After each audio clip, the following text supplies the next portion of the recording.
Yeah, right there. Are you gonna do it?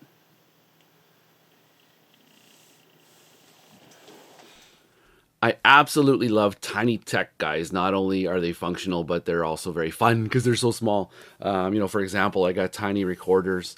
I got tiny HDMI switchers. I got tiny converters, tiny signal splitters. I mean, this stuff is everywhere, and that's actually become a problem. I've got little devices all over the place, and so I had to come up with a solution really quickly. So let me just quickly show you what I came up with here. So this is what I've come up with here. I call this the Franken box, guys. So this has everything that I need for my day-to-day video stuff that I do. I'm going to go over a couple of the devices in here and show you what they do. And stick around to the end because I have a fun little surprise.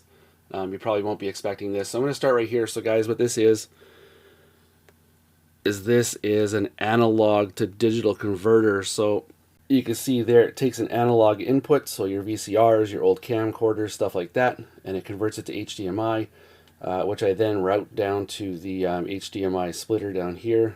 Sorry, that's not a splitter, that's a selector.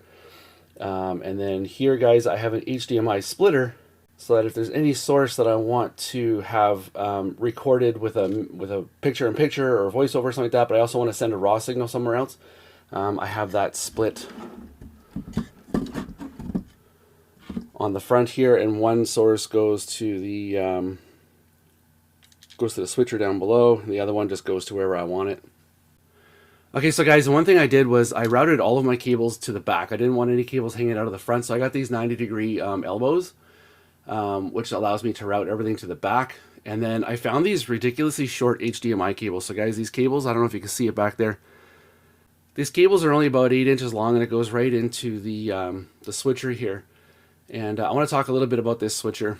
So there's about 1 million different HDMI switchers out there that you can find. Some of them good, some not so good, some cheap, some expensive.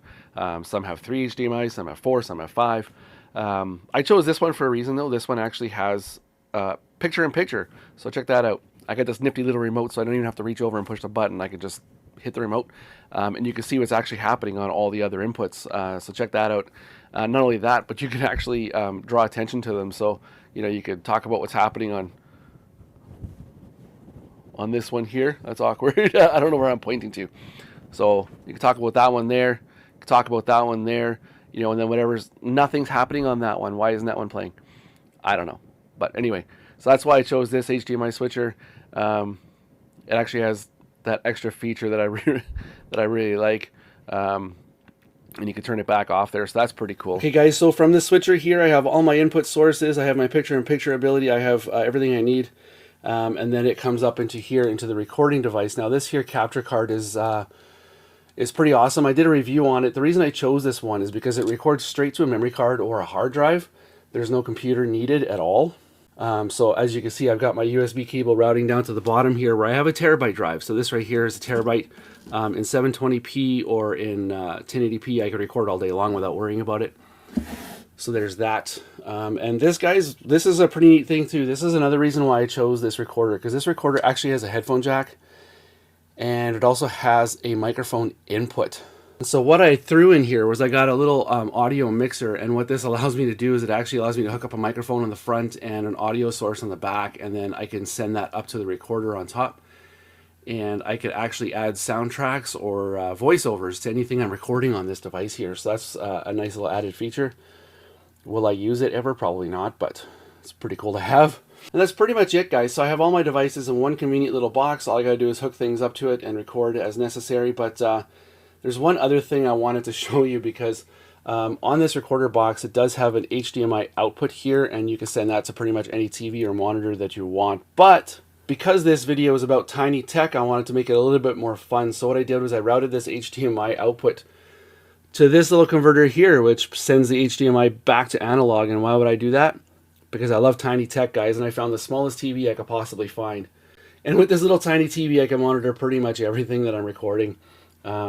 So I could take that with me wherever I go to. So that's kind of fun. So that's it, guys. If you love tiny tech like I do and you have your own method of organizing it, you know, describe it down below or link a video if you want.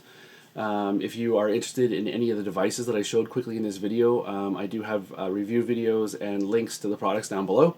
And if you found this video helpful or entertaining in any kind of way, or if you have any suggestions, do leave the comments down below. Consider liking the video, and watch whatever YouTube tells you to watch up here. It knows you better than I do, so it's going to suggest a video. Take a look. Bye.